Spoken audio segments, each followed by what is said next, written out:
The year is 1945. World War II, a conflict that has ravaged the globe for 6 long years, is nearing its end. The once mighty German army, now a shadow of its former self, finds itself on the brink of collapse. The Allied forces led by the United States, Great Britain and the Soviet Union are closing in on Berlin, the heart of the crumbling Nazi regime. The stage is set for one final, brutal confrontation, the battle for Berlin. As the Red Army advances towards Berlin, the city's inhabitants brace themselves for the inevitable. Among them is Mayor Dektorov, a man burdened with the responsibility of leading his people through the impending chaos. He knows what awaits them.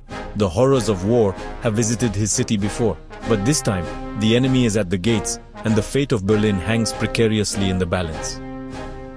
The battle for Berlin was not just a military campaign, it was a clash of ideologies, a struggle between tyranny and freedom.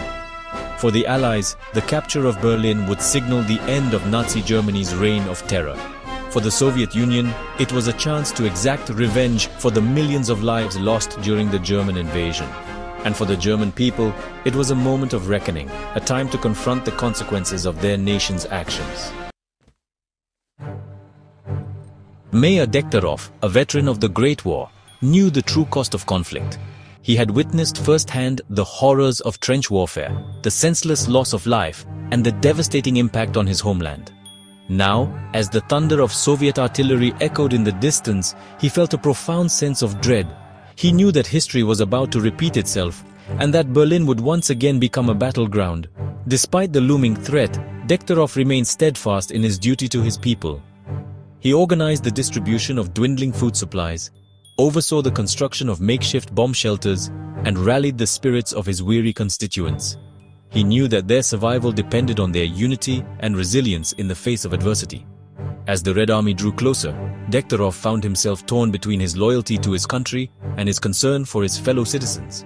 He had heard tales of the Soviet soldiers' brutality, their thirst for revenge fueled by years of Nazi oppression. He feared for the safety of his family, his friends, and the countless innocent souls trapped within the besieged city. Months before the first shots were fired in Berlin, the Red Army had already dealt a decisive blow to the German war machine. In November 1942, Operation Uranus, a massive Soviet counter-offensive, encircled the German Sixth Army at Stalingrad. The Battle of Stalingrad, a turning point in World War II, marked the beginning of Germany's retreat from the Eastern Front. Operation Uranus, a testament to Soviet military planning and execution, caught the Germans completely off guard. The Red Army, bolstered by fresh reserves and superior firepower, smashed through the overextended German lines. The German Sixth Army, trapped and starving in the ruins of Stalingrad, was forced to surrender in February 1943. The defeat at Stalingrad was a crushing blow to German morale and a strategic disaster for the Nazi war effort. It shattered the myth of German invincibility and exposed the limitations of Hitler's grandiose plans for conquest. The road to Berlin, once thought to be impassable, now lay open to the advancing Red Army. Following their victory at Stalingrad, the Red Army relentlessly pushed westward, liberating vast swathes of Soviet territory from Nazi occupation. The German army, weakened by years of attritional warfare and plagued by dwindling resources, fought a desperate rearguard action against the advancing Soviet juggernaut.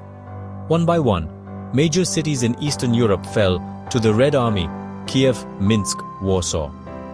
With each victory, the Soviets drew closer to the heart of the Third Reich.